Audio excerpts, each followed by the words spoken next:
Hey everybody, this is Ian from INFOTV and welcome to another episode of AVI, where we talk about audio, video, and me, Ian. Today we're going to be talking about the V in AVI, which is for video. Now here with me I have the DJI OSMO Plus. Now DJI is a company you might have heard of. They make the Phantom drone, the recently released Mavic foldable drone, as well as higher ones like the Inspire drone, which are more professional grade drones. Now, DJI is famous for not just for its drones, but the technology used in them. One of the most important things in their drones is the 3-axis gimbals to make sure that all the shots are perfectly steady while going 40 miles per hour in the air. Now, here on the DJI Osmo, it is the drone's camera, the ZenMuse X3, attached to a stick, a handle essentially. And now on it is the 3-axis gimbal, so while you're filming with this, it stays perfectly steady through the whole time. Now, one of the main draws of this camera is that it is a 4K camera. It's able to film cinematic 4K up to 24 frames a second, film normal 4K up to 30 frames a second, and full HD up to 100 frames a second, meaning you can get some great slow-mo with this camera.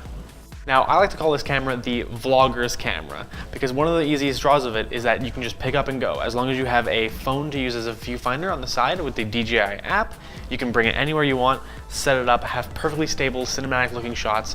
It's great for days at the beach with your friends and your family. It's great for going on for walks, say with your dog, like I usually bring it with my dog. Now, to be able to use the camera, you do need to get the DJI app, which is available on most smartphones.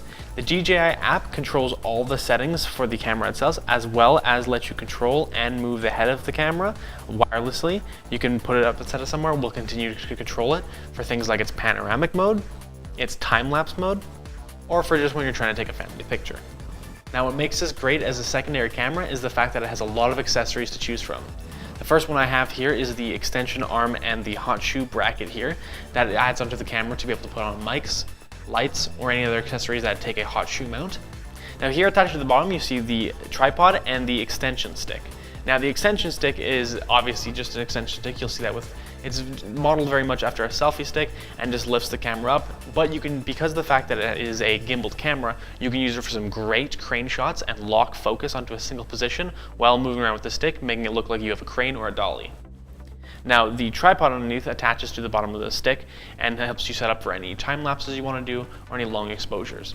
Now, one problem though is that they are sold as two different products, even though you cannot use the tripod without the stick. Like I said before, the camera is a perfect secondary camera.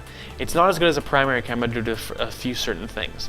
For one, the sensor on the camera itself is small. It is small and light to be able to easily control itself and to be able to pick up for anyone to use. So it isn't as accurate as some other sensors. It has some problems in high and low light, with low light being a little bit too dark, and with highlights you need to use the ND filters, which are sold separately, to help get a good picture with that. Now, one of the other problems is memory. So as you can see here on the side, it takes a micro SD card, and so with that, it comes with a micro SD card, which is only about 5 gigs or so. So you will need to buy some of your own up to 64 gigs to fit more of the 4K footage. Currently, I have a 32 gig SD card in there, and it only lasts me about 20 to 30 minutes of filming, if I'm filming in 4K. Now, this is the Osmo Plus.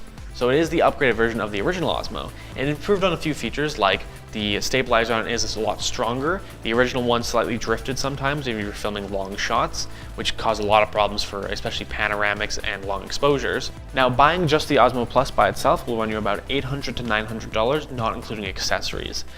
With all the accessories I bought, including the Rode Video Micro, which you don't see on screen right now, as well as the SD card, it cost me about $1,200 or so, and that is in Canadian dollars. Due to the camera's features and the price range, this is a great camera to start getting into videography and start teaching yourself how to get some very strange and some very weird shots due to the fact that the stability lets you go anywhere with it and get some great shots.